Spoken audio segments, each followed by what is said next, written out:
Halo, nama saya Saidi, usia saya 30 tahun. Saya punya pengalaman horor di jalanan yang hampir merenggut nyawa saya dan tidak terlupakan hingga saat ini. Saat itu usia saya baru menginjak 27 tahun. Rencana saat itu saya ingin menjemput pacar saya yang sedang pulang ke desa, karena perkuliahan akan segera mulai aktif kembali. Rute ke desanya memang sedikit ekstrim. Itu sebabnya dia banyak berpesan. Salah satunya adalah jika kamu melewati hutan, jangan sampai saat matahari sudah terbenam atau waktu malam. Pikirku karena itu sudah malam, mungkin di hutan masih banyak binatang liarnya yang belum warga penduduk ketahui. Jadi mungkin bisa berbahaya untuk pengendara yang melewati hutan itu.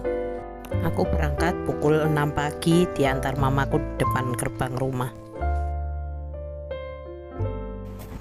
Aduh Gusti, perasaanku kok nggak enak gini ya. Mudah-mudahan nggak kejadian apa-apa sama anakku. Ya Allah, tolong lindungi anakku selama di perjalanan. Aku memacu kendaraanku dengan sangat cepat hingga akhirnya aku sampai di hutan yang sudah diberitahu oleh pacarku untuk tidak melewatinya saat gelap. Wah, sudah kepalang tanggung juga, sebentar lagi juga sampai.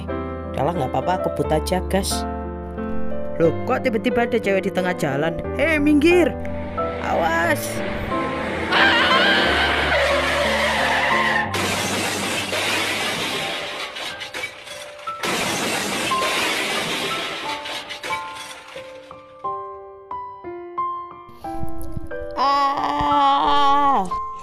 Loh, ada apa? Bapak siapa? Saya di mana? Tenang, Masnya tenang dulu. Masnya kan baru bangun. Mas aman di sini. Ini rumahnya Bapak Sugindiwur. Kemarin saya temuin Mas di hutan sedang pingsan. Jadi saya izin ke Pak Sugindiwur untuk dibawa ke sini supaya bisa dirawat. Wah, terima kasih Pak sudah menolong saya. Apa saya bisa bertemu sama Pak Sugindiwur? Saya mau mengucapkan terima kasih juga kepada beliau. Beliau sedang di ruang makan bersama istrinya. Ayo saya antarkan supaya kamu bisa ngobrol sendiri.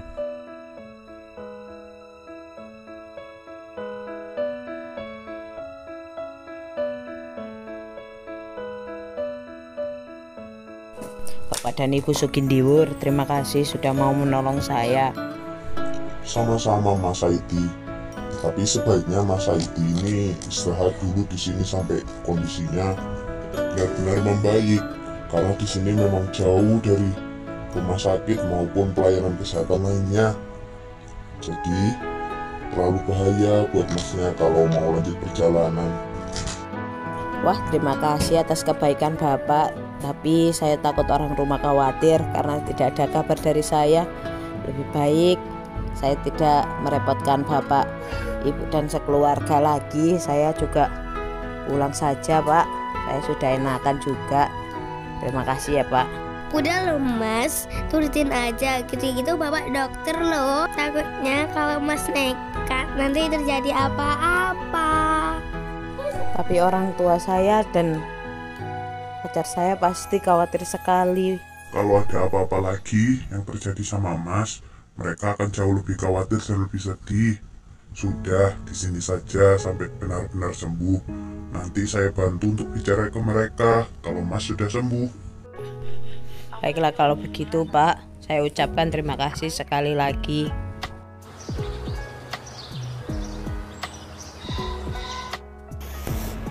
Ini Ayang sudah sampai mana ya? Kok dari kemarin nggak ada kabar? Katanya udah OTW. Tapi WA aku centang dari kemarin. Duh, jadi khawatir aja. Nah ini, baru juga diomongin. Udah telepon. Bagus deh kalau gitu. Iya, halo sayang, udah sampai mana? Kok dari kemarin gak ngabarin aku sama sekali sih? Halo, kami dari kepolisian setempat daerah Inggon Damblung ingin menginfokan ke keluarga kalau saudara Saidi mengalami kecelakaan di hutan Agak Braput kilometer Jangan 7. bercanda kayak gitu, nggak lucu ah. Kamu sampai mana yang benar? Aku khawatir sungguhan. Kami turut berduka cita, mohon maaf sekali. Ibu Lydia bisa langsung datang ke lokasi untuk konfirmasi apakah benar ini barang milik Bapak Saidi atau bukan. Terus sekarang Saidinya gimana Pak? Apa dia baik-baik saja? Tolong Pak, saya ingin bicara dengan Saidi. Kami belum menemukan saudara Saidi, tapi saat ini yang bisa kami temukan hanyalah motornya yang sudah hancur dan juga beberapa barang-barang berharganya yang masih utuh. Ya Allah Bapak. Bapak, Mas Saidi kecelakaan di hutan Pak. Polisi tadi ngabarin aku, katanya motornya hancur, rusak parah, ditemukan di hutan Pak. Bagaimana ini Pak? Tapi Mas Saidi belum ditemukan. Tapi barang berharganya masih ada semua Pak. Bagaimana ini Pak? Mas Saidi hilang. Nak, tenang dulu nak. Sudah, saat ini kamu kabari saja orang tuanya Saidi. Mereka sudah tahu atau belum? Kasihan mereka mungkin juga nunggu kabar kayak kamu. Sementara itu, untuk saat ini kita serahkan semuanya kepada Allah dan juga pihak berwajib untuk menangani ini semua. Seminggu pencarian, bahkan hingga anjing pelacak pun turut diturunkan, namun hasilnya nihil. Akhirnya keluargaku memutuskan untuk mengikhlaskanku. Di rumah Lydia diadakan tahlil untuk mendoakanku. Saat tahlil dilangsungkan, Bapak Udar yang merupakan calon mertuaku diingatkan oleh sesepuh desa untuk melakukan ritual adat yang biasa dilangsungkan warga desa ketika mereka mengalami kesusahan.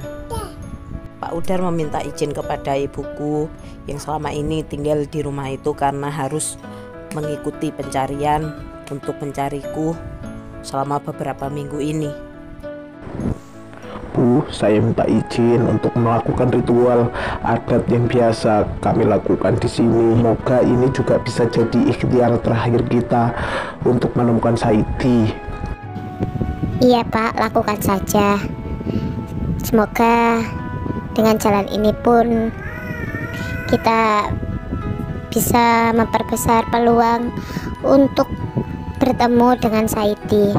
Saya ucapkan terima kasih kepada Bapak sekeluarga karena selama ini Bapak sudah sangat membantu untuk mencari anak saya Saidi. Ya Allah, semoga kali ini Saidi benar-benar ditemukan. Amin. Pak Udar pun melakukan ritual adat desa di Gapura selamat datang dengan harapan agar aku cepat ditemukan. Saat di rumah Pak Sugindiwur, aku melihat sekilas bayangan ibuku yang melintas. Kemudian waktu aku ikuti, aku melihat rumah yang tidak asing, yaitu rumah Bapak Udar. Kemudian aku memutuskan untuk mengetuk rumahnya.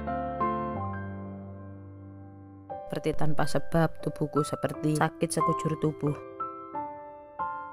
Namun aku disambut haru tangis tawa oleh orang-orang yang aku sayangi di sekelilingku. Aku dibawa ke puskesmas terdekat untuk mendapatkan perawatan. Aku mengalami dehidrasi parah.